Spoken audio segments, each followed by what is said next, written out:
фармони президенти ҷумҳурии тоҷикистон дар бораи аз вазифаи сафири фавқулода ва мухтори ҷумҳурии тоҷикистон дар Амороти Муттаҳидаи Араб озод намудани Шарифӣ мутобиқи моддаи 69 Конститутсияи ҷумҳурии тоҷикистон фармон медиҳам.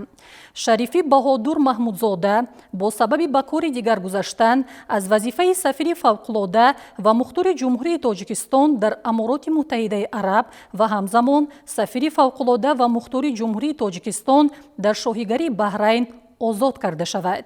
Президенти ҷумҳурии тоҷикистон Эмомалӣ Раҳмон шаҳри Душанбе 16 августи соли 2024. фармони президенти ҷумҳурии тоҷикистон дар бораи аз вазифаи сафири фавқулода ва мухтори ҷумҳурии тоҷикистон дар ҷумҳурии Туркия озод намудани Гулов мутобиқи моддаи 69 Конститутсияи ҷумҳурии тоҷикистон фармон медиҳам. Гулов Ашрафҷон Шералиевич бо сабаби ба кори дигар гузаштан аз вазифаи сафири фавқулода ва мухтори ҷумҳурии тоҷикистон дар ҷумҳурии Туркия озод карда шавад. Президенти ҷумҳурии тоҷикистон Эмомалӣ Раҳмон шаҳри Душанбе 16 августи соли 2024. фармони президенти ҷумҳурии тоҷикистон дар бораи аз вазифаи фармондеҳи қушунҳои хушкигарди қувваҳои мусаллаҳи ҷумҳурии тоҷикистон озод намудани Сафарализода мутобиқи моддаи 69 Конститутсияи ҷумҳурии тоҷикистон фармон медиҳам. Сафарализода Раҳмоналӣ Давлат аз вазифаи фармондеҳи қушунҳои хушкигарди қувваҳои мусаллаҳи ҷумҳурии тоҷикистон озод карда шавад. Президенти ҷумҳурии тоҷикистон Эмомалӣ Раҳмон шаҳри Душанбе 16 августи соли 2024. қарори ҳукумати ҷумҳурии тоҷикистон аз 16 августи соли 2024 дар бораи аз вазифаи муовини вазири мудофиаи ҷумҳурии тоҷикистон оид ба тайёрии ҷангӣ озод намудани Сафарзода.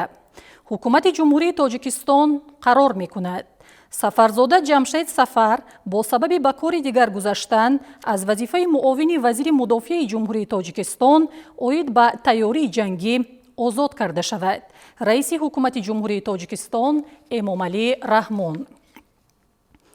амри президенти ҷумҳурии тоҷикистон Абдуфаттоҳзода Гулҷаҳон Абдуфаттоҳ бо сабаби ба нафақа баромадан аз вазифаи сардори раёсати рушди иҷтимоӣ дастгоҳи иҷроияи президенти ҷумҳурии тоҷикистон озод карда шавад. Президенти ҷумҳурии тоҷикистон Эмомалӣ Раҳмон шаҳри Душанбе 16 августи соли 2024. амри президенти ҷумҳурии тоҷикистон Вализода Одинашоҳ бо сабаби ба нафақа баромадан аз вазифаи мудири шуъбаи дин, танзими анъана ва ҷашну маросими дастгоҳи иҷроияи президенти ҷумҳурии тоҷикистон озод карда шавад.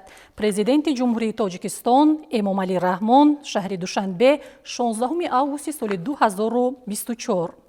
амри президенти ҷумҳурии тоҷикистон Амирзода Маҳмуд Ҳамид бо сабаби ба кори дигар гузаштан аз вазифаи муовини сардори раёсати рушди инфрасохтори дастгоҳи иҷроияи президенти ҷумҳурии тоҷикистон озод карда шавад.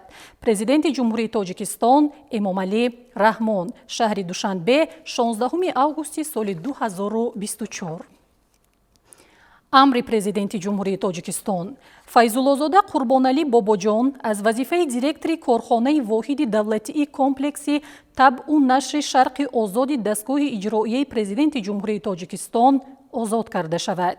Президенти ҷумҳурии тоҷикистон Эмомалӣ Раҳмон шаҳри Душанбе 16 августи соли 2024. фармони президенти ҷумҳурии тоҷикистон дар бораи сафири фавқулода ва мухтори ҷумҳурии тоҷикистон дар Амороти Муттаҳидаи Араб таъин намудани Гулов мутобиқи моддаи 69 Конститутсияи ҷумҳурии тоҷикистон фармон медиҳам. Гулов Ашрафҷон Шералиевич сафири фавқулода ва мухтори ҷумҳурии тоҷикистон дар Амороти Муттаҳидаи Араб таъин карда шавад. Президенти ҷумҳурии тоҷикистон Эмомалӣ Раҳмон шаҳри Душанбе 16 августи соли 2024. фармони президенти ҷумҳурии Тоҷикистон дар бораи фармондеҳи қушунҳои хушкигарди қувваҳои мусаллаҳи ҷумҳурии Тоҷикистон таъин намудани Сафарзода. мутобиқи моддаи 69 Конститутсияи ҷумҳурии Тоҷикистон фармон медиҳам. Сафарзода Ҷамшед Сафар, фармондеҳи қушунҳои хушкигарди қувваҳои мусаллаҳи ҷумҳурии Тоҷикистон таъин карда шавад. Президенти ҷумҳурии Тоҷикистон Эмомалӣ Раҳмон шаҳри Душанбе 16 августи соли 2024. қарори ҳукумати ҷумҳурии Тоҷикистон аз 16 августи соли 2024 дар бораи муовини вазири мудофиаи ҷумҳурии Тоҷикистон оид ба тайёрии ҷангӣ таъин намудани Абдуллозода. ҳукумати ҷумҳурии Тоҷикистон қарор мекунад Абдуллозода Саидасрор Саид, муовини вазири мудофиаи ҷумҳурии Тоҷикистон оид ба тайёрии ҷангӣ таъин карда шавад. раиси ҳукумати ҷумҳурии Тоҷикистон Эмомалӣ Раҳмон.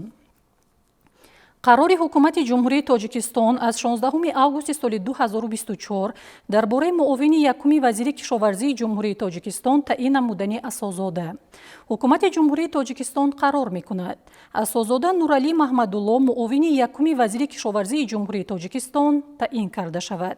раиси ҳукумати ҷумҳурии Тоҷикистон Эмомалӣ Раҳмон. амри президенти ҷумҳурии Тоҷикистон. Ҷумазода Маҳмуд, мушовири калони бахши ёрдамчии президенти ҷумҳурии Тоҷикистон оид ба масъалаҳои иқтисодӣ таъин карда шавад. президенти ҷумҳурии Тоҷикистон Эмомалӣ Раҳмон шаҳри Душанбе 16 августи соли 2024. амри президенти ҷумҳурии Тоҷикистон. Давлатзода Зулфия Давлат, сардори раёсати рушди иҷтимоӣ дастгоҳи иҷроияи президенти ҷумҳурии Тоҷикистон таъин карда шавад. президенти ҷумҳурии Тоҷикистон Эмомалӣ Раҳмон шаҳри Душанбе 16 августи соли 2024. амри президенти ҷумҳурии Тоҷикистон. Салимзода Салим Зоир, сардори раёсати кишоварзӣ ва ҳифзи муҳити зисти дастгоҳи иҷроияи президенти ҷумҳурии Тоҷикистон таъин карда шавад. президенти ҷумҳурии Тоҷикистон Эмомалӣ Раҳмон шаҳри Душанбе 16 августи соли 2024. амри президенти ҷумҳурии Тоҷикистон. Амирзода Маҳмуд Ҳамид, сардори раёсати рушди инфрасохтури дастгоҳи иҷроияи президенти ҷумҳурии Тоҷикистон таъин карда шавад. президенти ҷумҳурии Тоҷикистон Эмомалӣ Раҳмон шаҳри Душанбе 16 августи соли 2024. амри президенти ҷумҳурии Тоҷикистон. Раҳимзода Тоҷиддин Сафаралӣ, муовини сардори раёсати рушди инфрасохтури дастгоҳи иҷроияи президенти ҷумҳурии Тоҷикистон таъин карда шавад. президенти ҷумҳурии Тоҷикистон Эмомалӣ Раҳмон шаҳри Душанбе 16 августи соли 2024. амри президенти ҷумҳурии Тоҷикистон. Қодирзода Саязам Толиб, мудири шуъбаи дин, танзими анъана ва ҷашну маросими дастгоҳи иҷроияи президенти ҷумҳурии Тоҷикистон таъин карда шавад. президенти ҷумҳурии Тоҷикистон Эмомалӣ Раҳмон шаҳри Душанбе 16 августи соли 2024. қарори ҳукумати ҷумҳурии Тоҷикистон аз 16 августи соли 2024 дар бораи директори корхонаи воҳиди давлатии таъмиру сохтмони дастгоҳи иҷроияи президенти ҷумҳурии Тоҷикистон таъин намудани Арабзода. ҳукумати ҷумҳурии Тоҷикистон қарор мекунад Арабзода Хуршед Сайвалӣ, директори корхонаи воҳиди давлатии таъмиру сохтмони дастгоҳи иҷроияи президенти ҷумҳурии Тоҷикистон таъин карда шавад. раиси ҳукумати ҷумҳурии Тоҷикистон Эмомалӣ Раҳмон. амри президенти ҷумҳурии Тоҷикистон. Собирзода Фарҳод Абдураҳим, директори корхонаи воҳиди давлатии комплекси табъу нашри Шарқи озоди дастгоҳи иҷроияи президенти ҷумҳурии Тоҷикистон таъин карда шавад. президенти ҷумҳурии Тоҷикистон Эмомалӣ Раҳмон шаҳри Душанбе 16 августи соли 2024.